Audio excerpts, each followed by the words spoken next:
অভ্র পাপারা বিসর্জন দেখে চলে এসেছে, এসে খেতে বসেছে। ওরা যখন গেছে তখন সকালের টিফিনটা খেয়েই কাটাবাড়ির থেকে আসার পর ওদিক থেকে ওরা বিসর্জন দেখতে চলে গেছে, আর এখন এসে ভাত খাচ্ছে। ওদের খাওয়া হয়ে গেলে আমরা খাওয়া দাওয়াটা সেরে নেব, কারণ আমাদের আবার আজকে শিলিগুড়ি যেতে হবে।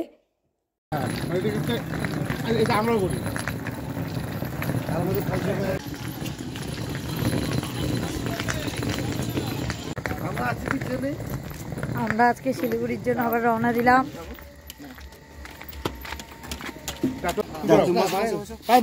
কোথায় থাকে?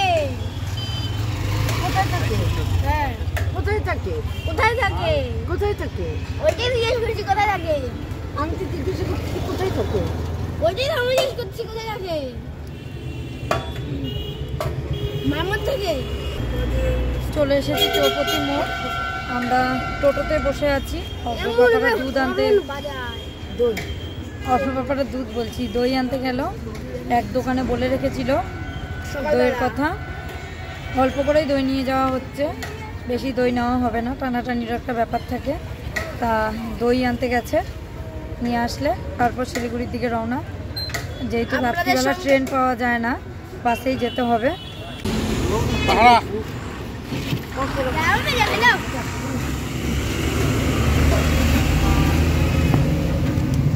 আমি একদম ওভারলোডেড, ফুললি লোডেড।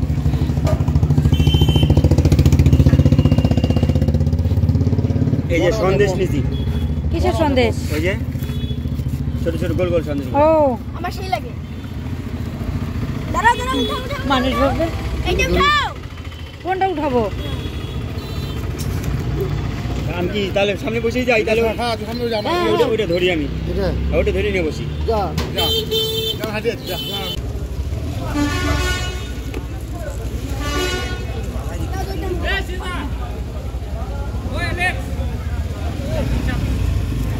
পারবি না, এটা আমার পা ভেঙে দিবি।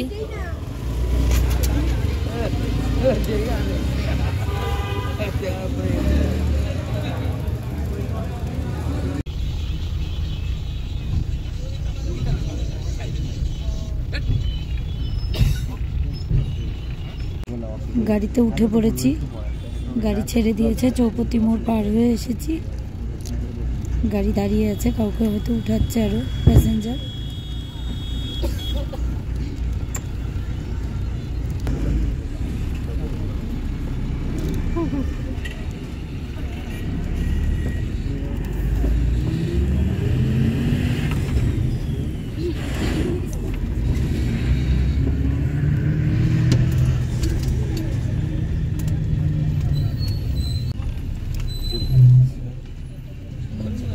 পৌঁছে গেছি আমরা শিলিগুড়ি। মন মেজাজ ভালো ছিল না গোটাটা রাস্তায়। গাড়িটা কেমন করে এসেছে, একটু প্রবলেম ছিল গাড়িতে, তা আমরা সবাই বুঝতে পেরেছিলাম।